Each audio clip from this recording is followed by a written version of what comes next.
আজ holy family red crescent medical college বার্ষিক সাংস্কৃতিক অনুষ্ঠান ও শিক্ষাক্ষেত্রে কৃতিত্বের সম্মাননা 2026 অনুষ্ঠানে উপস্থিত থাকতে পেরে আমি অত্যন্ত আনন্দিত।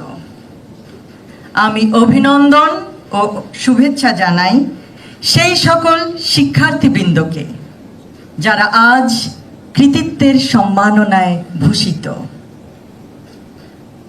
অভিনন্দন জানাই সকল শিক্ষার্থীবৃন্দকে যারা শত কঠিন শিক্ষা ক্যালেন্ডারের রুটিনের মধ্যেও সাংস্কৃতিক চর্চার সময় বের করে নিয়েছেন। আপনাদের সুপ্ত প্রতিভাকে এভাবেই ভবিষ্যতেও লালন পালন করতে পারলে তা হবে অত্যন্ত প্রশংসনীয়। কারণ culture is what we are, civilization is what we have. Culture is the foundation of civilization. সংস্কৃতি মানব সভ্যতার ভিত্তি। আপনারা দেশের অন্যতম মেধাবী ছাত্রছাত্রী। মেধার প্রমাণ দিয়ে আপনারা চিকিৎসা শাস্ত্রে পড়ার সুযোগ পেয়েছেন। মেধার পাশাপাশি আপনাদের আছে মানবিক মন। সেই জন্য চিকিৎসক হয়ে অসুস্থ মানুষকে সুস্থ করার মধ্যেই আপনাদের আত্মত্যাগ, আত্মতৃপ্তি, জীবনের সার্থকতা, জীবনের সফলতা। ইনশাআল্লাহ আশা করব আপনারা সকলেই জ্ঞান ও সেবার উচ্চ শিখরে আরোহণ করেন। হয়তো অনেকে উন্নত বিশ্বে আরও উচ্চতর ডিগ্রি, উচ্চতর ট্রেনিং প্রাপ্ত হয়ে ফিরে আসবেন বাংলাদেশের মানুষের পাশে।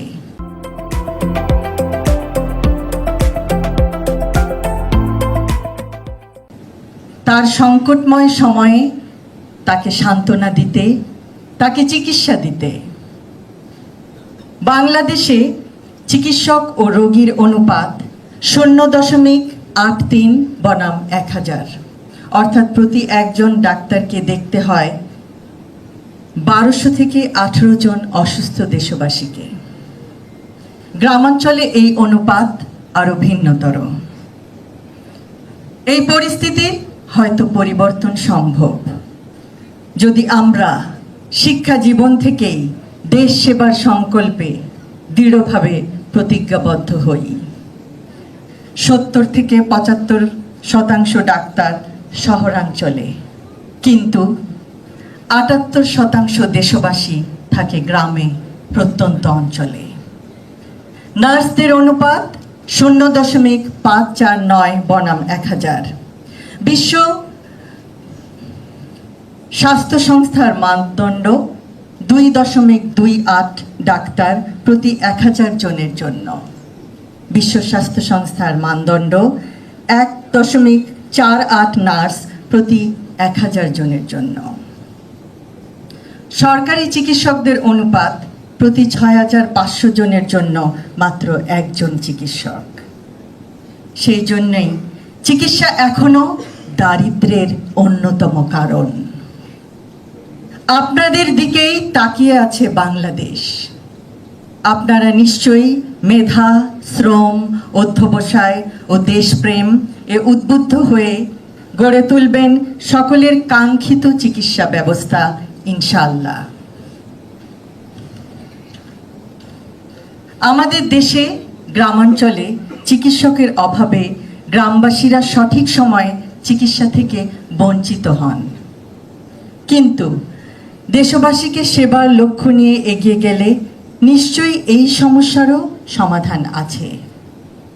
আগামীর বাংলাদেশে যেন কোনো রোগাক্রান্ত গ্রামবাসী চিকিৎসার অভাবে প্রাণ না হারায়, কোনো অন্তঃসত্ত্বা মা কে যেন আমরা না হারাই, কোনো নবজাতক যেন তার মায়ের কোল খালি করে চলে না যায়।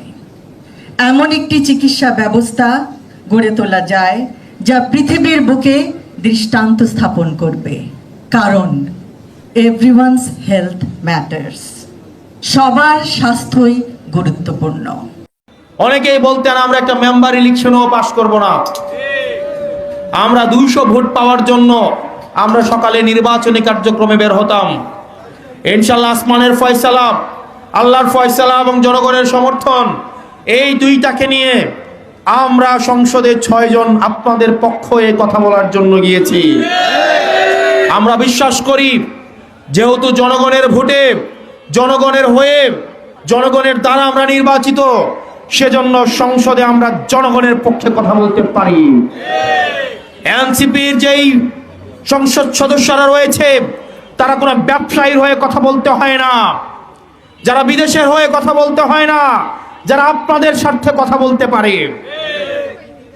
আমরা চাই এই সংখ্যাটা 6 জনে নয়, বরং এই সংখ্যাটা যেন 160 জনে পরিণত হতে পারে, সেটির জন্য আপনাদের সাহায্য প্রয়োজন। যে রিক্সাওয়ালা ভাই রিক্সা থামিয়ে আমাদেরকে শুনছেন, আমরা আপনাদেরকে কথা দিতে চাই, আমরা কোনো ব্যবসায়ীদের স্বার্থে আমরা কথা বলবো না, আমরা আপনার অধিকারের জন্য আমরা কথা বলবো, আমরা আপনার অধিকারের জন্য লড়াই করব এবং আমরা আপনার অধিকার প্রতিষ্ঠিত করব। পুলিশ ভাইরা যারা দূর থেকে আমাদেরকে শুনছেন, আমাদের নিরাপত্তা দিচ্ছেন, আমরা আপনাদেরকে অঙ্গীকার দিচ্ছি, অঙ্গীকার করে যাচ্ছি, আমরা আপনাদেরকে দলদাস এবং সেবাদাসে পরিণত করব না। আমরা আপনাদের পেশাগত অধিকার নিশ্চিত করব। আমরা স্বাধীন পুলিশ কমিশন যেটির প্রতিশ্রুতি আমরা আপনাদেরকে দিয়েছি, আমরা সেটি নিশ্চিত করব। আমরা আপনাদেরকে কোনো দলে পরিণত করতে চাই না। এই পুলিশ ভাইয়েরা বিএনপির নয়, এই পুলিশ ভাইয়েরা জামাতের নয়, এই পুলিশ ভাইয়েরা এনসিপির নয়, এই পুলিশ ভাইয়েরা বাংলাদেশের জনগণ, বাংলাদেশের জনগণের স্বাধীনতা এবং সার্বভৌমত্বের অতন্দ্র প্রহরী। আসসালামু আলাইকুম রহমতুল্লাহি ওয়া বারাকাতুহু। প্রিয় চিতলমারীবাসী, আপনারা আজকে চিতলমারীতে যারা উপস্থিত হয়েছেন, চিতলমারীর বিভিন্ন প্রান্ত থেকে এই প্রতিকূল আবহাওয়াতেও আজকে এখানে উপস্থিত হয়েছেন তরুণ, যুবক, ছাত্র, শিক্ষক, দাড়িওয়ালা, টুপিওয়ালা, আলেম ওলামা থেকে শুরু করে আমাদের অনেক বোন আজকে এখানে উপস্থিত হয়েছেন। সবাইকে এনসিপির পক্ষ থেকে আপনাদেরকে কৃতজ্ঞতা জানাচ্ছি। এই চিতলমারী হচ্ছে প্রকৃতির সাথে লড়াই করে টিকে থাকা একটা জনপদ।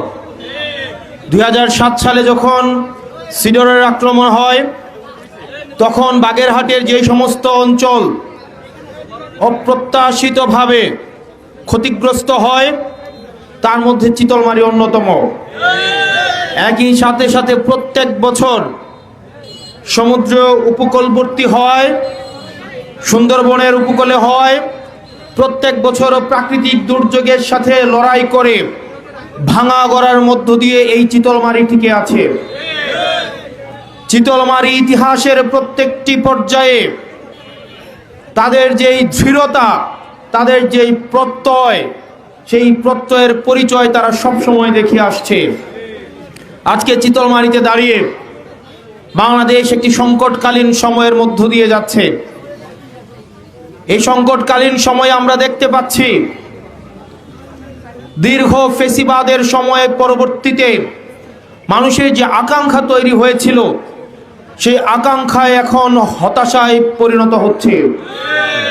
শুধুমাত্র সরকারের কমিটমেন্ট ভাঙা, সরকারের প্রতিজ্ঞা ভাঙা, এই ভাঙার কারণে আমাদের এই জাতীয় যেই প্রত্যয়, জাতীয় আত্মবিশ্বাস এখন জাতীয় হতাশায় পরিণত হচ্ছে।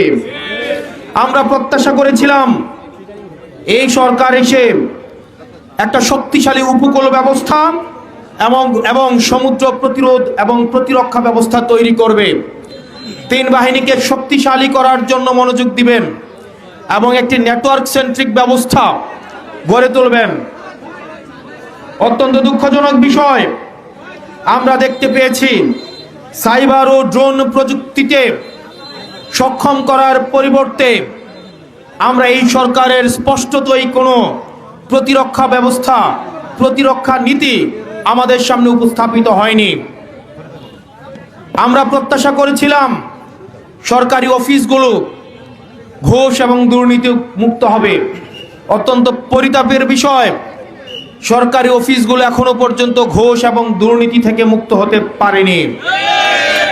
আমরা প্রত্যাশা করেছিলাম এই সরকার গঠন করার পরেই বিদ্যুতের সমস্যার সমাধান হবে। দুঃখজনক বিষয়, সরকার গঠনের পরে আমরা দেখলাম জ্বালানি সংকটকে পুঁজি করে জ্বালানির দাম বৃদ্ধি করে দ্রব্যমূল্যের দামও এরই সাথে বৃদ্ধি করে দেওয়া হয়েছে। ইরান এবং ইসরায়েলের যুদ্ধকে পুঁজি করে আমাদের দেশের তেলের দাম বৃদ্ধি করে কিছু বর্জুয়া কিছু ব্যবসায়ীকে সুবিধাভোগী করা হয়েছে। এই সরকার গঠন করার পরে আমরা দেখতে পাচ্ছি বাড়ি বাড়ি বিদ্যুৎ মাঝে মাঝে আসে। সরকার এই জনগণকে লোডশেডিং উপহার দিয়েছে। সরকার গঠন করার পরে জনগণের হাতে হারিকেন এবং মোমবাতি ধরিয়ে দিয়েছে। আমরা প্রত্যাশা করেছিলাম এই সরকার আসলে আমাদের যে পররাষ্ট্রনীতি এবং সীমান্তের মধ্যে যেই ভারতীয় আগ্রাসনের যে অপনীতি রয়েছে সেটির বিরুদ্ধে জাতীয়ভাবে সুস্পষ্ট এবং সুদৃঢ় নীতিমালা স্পষ্ট করা হবে। অত্যন্ত পরিতাপের বিষয়, এইখানেও সরকারের স্বরাষ্ট্র মন্ত্রণালয়ের কাছ থেকে আমরা নত জানু নীতিরই আমরা পুনরাবৃত্তি দেখতে পেয়েছি। আমরা দেখতে পেয়েছি আওয়ামী লীগ সরকারের পররাষ্ট্রমন্ত্রী যে ভাষায় কথা বলতেন ঠিক একই ভাষায় এই সরকারের স্বরাষ্ট্রমন্ত্রী বর্ডার কিলিংকে বৈধতা দিয়েছে।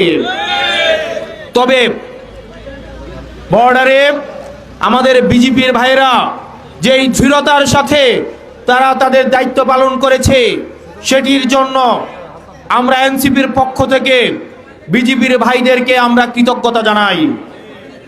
বিজেপির ভাইয়েরা অত্যন্ত দৃঢ়তার সাথে ভারতের পুশিন কার্যক্রমকে তারা ঠেকাতে তাদের জায়গা থেকে তারা দায়িত্বশীলতার পরিচয় দিয়েছে। সেই জায়গা থেকে বর্ডার গার্ড বাংলাদেশকে এনসিপির পক্ষ থেকে আমরা আন্তরিক কৃতজ্ঞতা এবং তাদের পেশাদারী দায়িত্বকে আমরা সশ্রদ্ধে আমরা স্মরণ করছি। প্রিয় চিতলমারীবাসী, আমরা অতীতের সরকারগুলোকে দেখেছি। 2014 সালে আওয়ামী লীগ সরকার কোনো নির্বাচন করে নাই। 151টা আসনে বিনা ভোটে তার পছন্দের প্রার্থীকে জয়ী করে দেওয়া হয়েছিল। 2018 সালে মিডনাইট ইলেকশনের সাক্ষী হয়েছিল সারা বাংলাদেশ। 2024 সালের আমিন নির্বাচন অনুষ্ঠিত হয়েছিল। আওয়ামী লীগের পক্ষ থেকে এই দুই পক্ষকে সরকার পক্ষ এবং প্রতিপক্ষ বানিয়ে অন্যান্য রাজনৈতিক দলগুলোকে নির্বাচনের বাহিরে রেখে একটি আমি এবং দামি নির্বাচন আয়োজন করেছিল। অত্যন্ত পরিতাপের বিষয়, আগের সরকারগুলো নির্বাচনের আগে ফলাফল চুরি করত, আর এই সরকার নির্বাচন হয়ে যাওয়ার পরে ফলাফল চুরি করেছে। দিন দুপুরে চুরি নয়, দিন দুপুরে ডাকাতি করেছে এবং সেই ডাকাতি সংসদে দাঁড়িয়ে দম্ভ ভরে স্বরাষ্ট্রমন্ত্রী স্বীকার করেছেন নির্বাচনের স্বার্থে তারা নাকি গণভোট মেনে নিয়েছিলেন। নির্বাচন চলে গিয়েছে, তারা এখন আর গণভোট মানবেন না। গণভোট নাকি সংবিধানে নেই। সংবিধানে যদি গণভোট না থাকে 2026 সালের কোন নির্বাচনে এই সংবিধান অনুযায়ী হওয়ার কথা ছিল না। সংবিধান অনুযায়ী নির্বাচন হওয়ার কথা ছিল 2031 সালে। সংবিধান অনুযায়ী বাংলাদেশে অনেককে থাকার কথা ছিল না, বিভিন্ন জন বিভিন্ন জায়গায় থাকার কথা ছিল। বিএনপি সরকার, আপনি পথ হারাইয়েছেন, পথিক তুমি পথ হারাইয়েছ, আর বিএনপি সরকার আপনারা পথ হারাইয়েছেন। জনগণ যে আকাঙ্ক্ষা তৈরি হয়েছিল সেই আকাঙ্ক্ষা থেকে বিএনপি সরকার স্পষ্টতই পিছু হটা শুরু করেছে। সেই জায়গা থেকে প্রিয় চিতলমারীবাসী, আমরা আমাদের জায়গা থেকে আপনাদেরকে আহ্বান জানাবো, বিএনপি সরকার জনগণের সাথে দ্বিচারিতা করতে পারে, কিন্তু যেই জনগণ জুলাইয়ের রাস্তায় নেমে এসেছিল, যেই মা তার সন্তানকে হারিয়েছিল, যেই বাবা তার সন্তানকে হারিয়েছিল, যেই বোন তার ভাইকে হারিয়েছিল, সেই জনগণ কখনো পথ হারাতে পারে না। সেই জনগণ এখনো পথে দাঁড়িয়ে রয়েছে। সেই জনগণ পরিবর্তন চায়। সেই জনগণ একটা স্বনির্ভর বাংলাদেশ চায়। সেই জনগণ পুলিশ কমিশন চায়। সেই জনগণ মিডিয়া কমিশন চায়। সেই জনগণ স্বাধীন দুর্নীতি কমিশন চায়।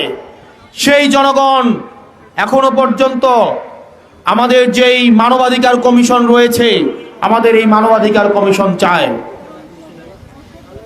মির্জা ফখরুল সাহেব উনি বলছেন ওনারা নাকি কখনোই সংবিধান সংস্কার কমিশন ওনারা চান নাই। সংবিধান সংস্কার নাকি ওনারা চান নাই। উনি কিছুদিন আগে বলছিলেন ওনাদের 31 দফাটা যদি ওনারা নিজেরাই খুলে দেখেন, সেখানেই স্পষ্ট করে বলা হয়েছে, স্পষ্ট করে লেখা আছে ওনারা সংবিধান সংস্কার করতে ওনারা চান এবং জনগণকে সেটা ওনারা কমিটমেন্ট দিয়েছেন। ওনারা ওনাদের 31 দফা থেকে পিছু হটেছে। সেজন্য প্রিয় চিতলমারীবাসী এবং বাংলাদেশবাসী মনে রাখতে হবে, জুলাইয়ে আমরা ভেবেছিলাম অনেক কিছু পেয়েছি, কিন্তু জুলাইয়ে আমরা অনেক কিছু পাওয়ার সুযোগ মাত্র তৈরি হয়েছে।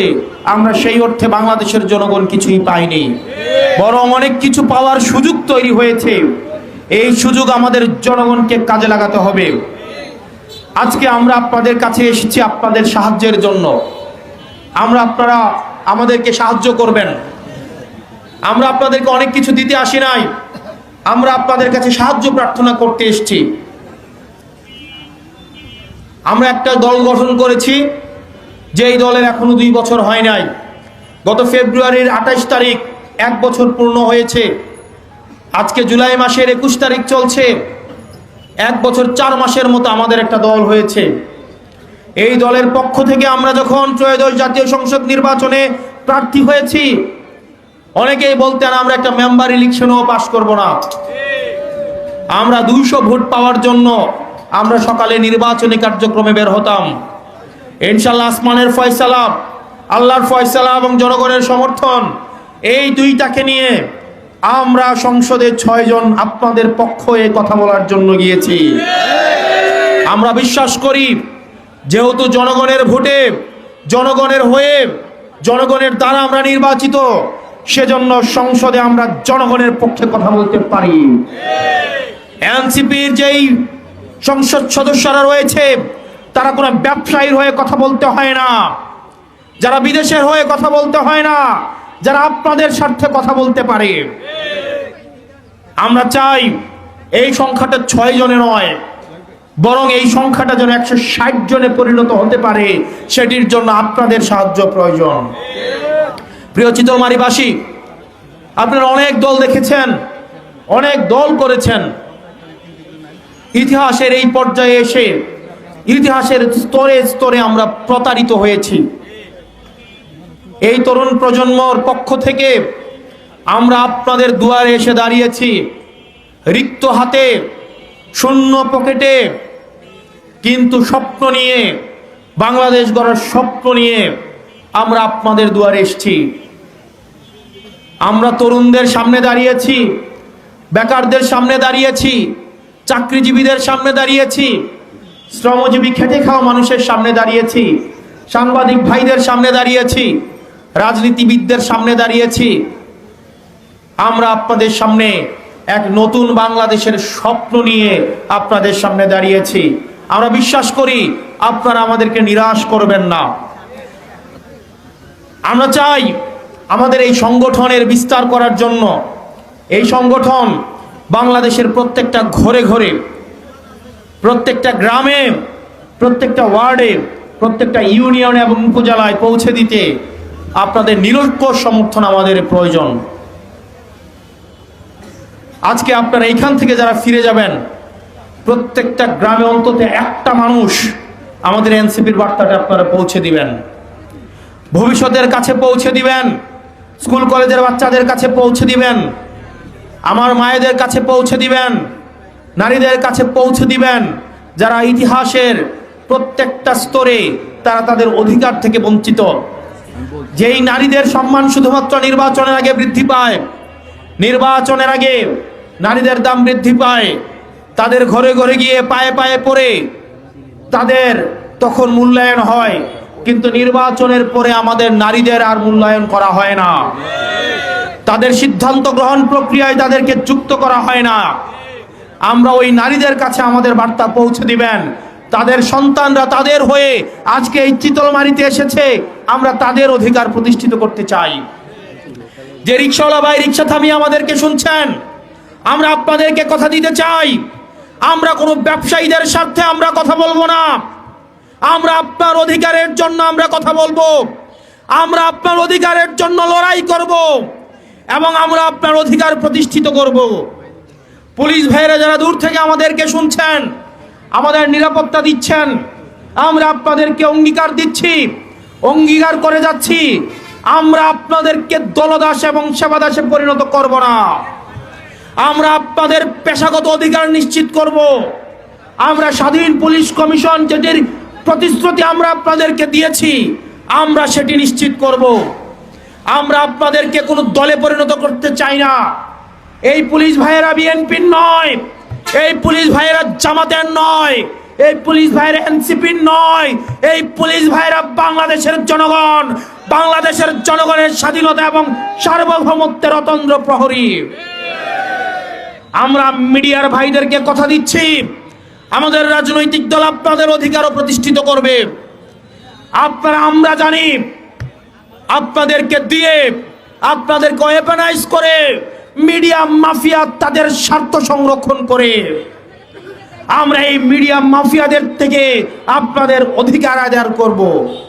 এই মিডিয়ার ভাইরা যারা রয়েছে তাদেরকে 3000 5000 টাকা বেতন দেওয়া হয়, তাদের অধিকার বঞ্চিত করা হয়, তাদের শোষণ নিষ্পেষণ করা হয়, কিন্তু এই মিডিয়ার নিরলস সাংবাদিকরা একটা কথা বলতে পারে না, কারণ তাদের চাকরিচ্যুত করা হয়। আমরা এই মিডিয়ার ভাইদেরকে কথা দিচ্ছি, আমরা এমন এক রাজনৈতিক দল গঠন করেছি যে এই রাজনৈতিক দল সকল শ্রেণী পেশার মানুষের অধিকার আদায়ের জন্য আমরা অঙ্গীকারবদ্ধ। সেজন্য আমরা আপনাদের সাহায্য কামনা করি। আপনারা আমাদেরকে সাহায্য করবেন তো? আপনারা আমাদেরকে সাহায্য করবেন তো? অনেকেই হয়তো বলতে পারেন, আমাদের স্থানীয় সংসদ সদস্য এখানে উপস্থিত হয়েছেন, আমরা আমাদের জায়গা থেকে এনসিপির পক্ষ থেকে ওনাকে শুভেচ্ছা এবং অভিনন্দন জানাই।